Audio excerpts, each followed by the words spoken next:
Hyderabad, a 400-year-old city on the Deccan Plateau.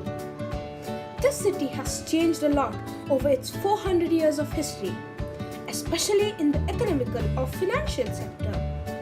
And how it has changed its strategies and the way it works is something really worth of time to decode it. In the next 10 minutes, let us know as we dive deep into the history of Hyderabad to know how it has changed in all these years. In the early 1500s or the late 1400s, the Qutub Shahis established Hyderabad as their capital and built the magnificent fort of Golconda. And they specified a particular part of it called the Naya Qila as the marketplace for the whole of Golconda Sultanate. This brought in many merchants and people from various parts of the world such as Turkey and Persia for buying various products of the Sultanate. Out of these products, the most valued were the diamonds mined in the Kollur mines near the Krishna River, and the second was the Kalamkari silk, which is only made in Masalipatnam, which was also a part of the Sultanate. The Kollur diamond mines near Krishna River are known to mine some of the best diamonds on earth, such as the Hope diamond, the Kohinoor, and the Dai-ul-Noor, which is a part of the Iranian crown right now. These marketplaces, which are now in ruins, once played a major role as they brought in a lot of money from various parts of the country, and this can be called as the first milestone in the development of Hyderabad as a trade center with extreme importance.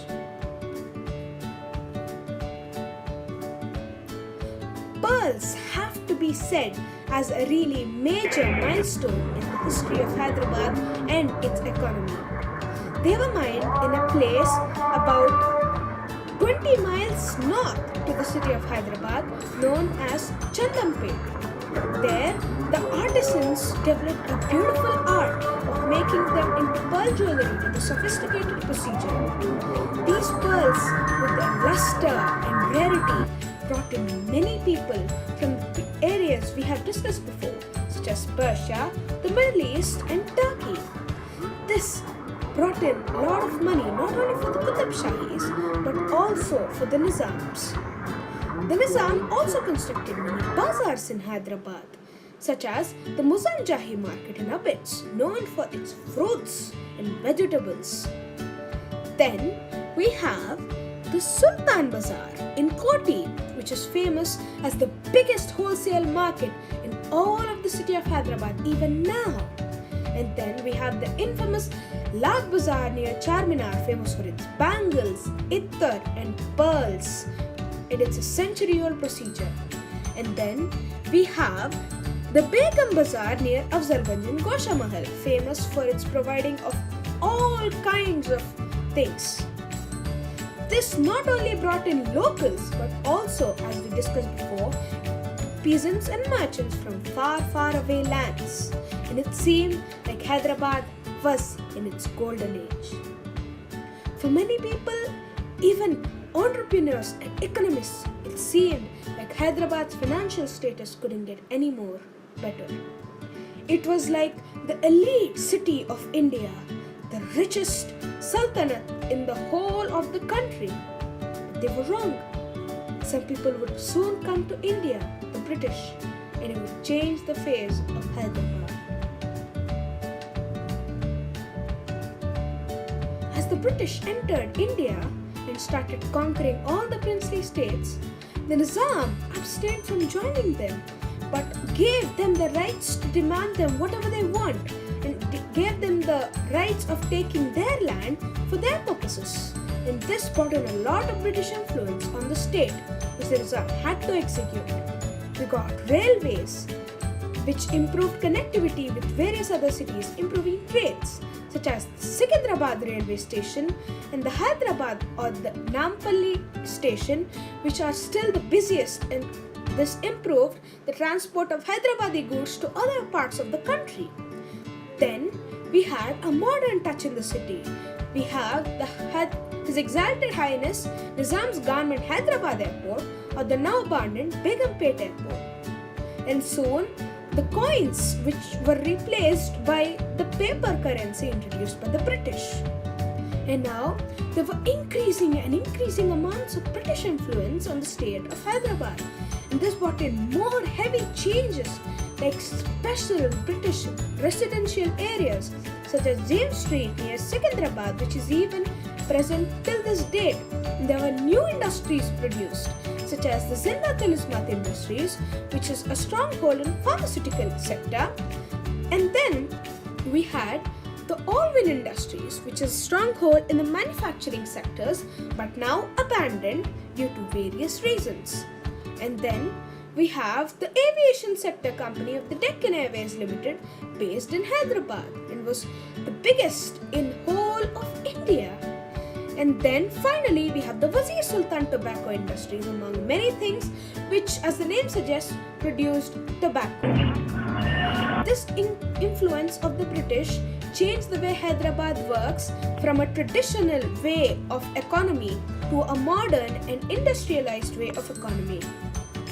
This brought in so many changes, and especially after India soon gets independence, things will change more and more. Now, Hyderabad was forcefully brought into the Indian Union. And then in 1964, we had the erstwhile Prime Minister Lal Bahadur Shastri promote and sanction the creation of new industries which were never heard of before in all of the country. Some of them were constructed in India. Hyderabad, such as the Bharat Heavy Electronics Limited, which is present in Ramachandrapuram and Lingampalli, famously known for providing India's best quality turbines.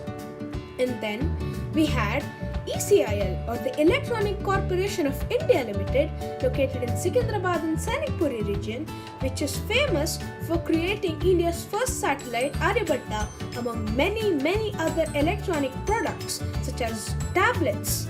And then we have the not so famous but equally important Hindustan Aeronautics Limited in Balanagar, known for creating some of the best aircrafts of the Indian Air Force in the public sector.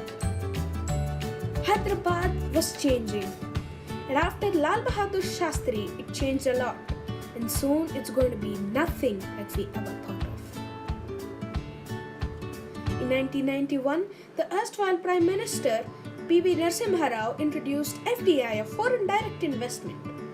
And furthermore, in the early 2000s, the erstwhile Chief Minister Chandrababu Naidu sanctioned the introduction of IT sector in the city of Hyderabad. This is a picture of the now busy and completely unrelatable picture of high-tech city. Then there were SEZs, or Special Economic Zones, built all around the city, which are places where new companies or startups can be established. Soon, high-tech city was no longer the city we previously saw. It was bustling. Special economic zones such as high-tech city, Raheja Mindspace, which is a private entity providing special economic zones, and then we have the newer but equally modern financial district near Gachibowli and Nanakramguda, and there are new multinational companies coming to the city such as Microsoft and Indian companies with large amount of influence such as Infosys, and there are many other companies such as Oracle, Deloitte, Dell, Lenovo, and they establish their software units in the city. As of now, the IT sector has a staggering value of $4.7 billion a year, which surprisingly can be compared as double the amount of revenue the nation of Burundi. And then we have pharmaceuticals industry, which gives Hyderabad the name the Genome Valley of India. It has the biggest pharmaceutical sector in India with $3.1 billion of revenue each year. In the areas of Jidametla and Patancheru, the pharmaceutical industry is the home for various companies companies such as Johnson & Johnson, Bayer, and Novartis. These international and national companies provide the best range of medical products to all over the India and the world. And then we have the entertaining and modern entertainment and shopping sector. This is a bustling sector of the city. There are many malls, cinema theaters, water parks, amusement parks, many things all across the city. And this can be said as the second biggest sector with $4.5 billion as revenue. And then we have the budding and fast-growing real estate industry, which is also a really valuable asset for the city. Hyderabad has the fastest growing real estate sector in India with the second most affordable housing in all of the country according to a survey made by a global company. Why is this? Because we have lots and lots of land, especially near the outskirts like Patancheru, Uppal, Shamshabad, which can be utilized for constructions. And then we have the famous tourism sector, which can be divided again into many parts. First, we have the historical tourism, which consists of the many monuments we have, such as Charminar, Golconda, Chowmahalla Palace, Falaknuma Palace, and then we also have cultural tourism, and then we have the natural tourism, which is not really significant but has a lot of wildlife to be seen in Hyderabad. And then we have a modern and still growing sector of medical tourism where foreigners, especially from Pakistan, Afghanistan, and various African countries, come to treat ailments which cannot be treated back in homeland. So as we saw, Hyderabad has changed a lot. It now has a GDP of $12.7 billion a year, which is a really big thing we have achieved. So it will keep changing. It will, because Hyderabad is a city and it has to change dynamically. And as we all saw, the economy can change a lot. So history is important. Thank you.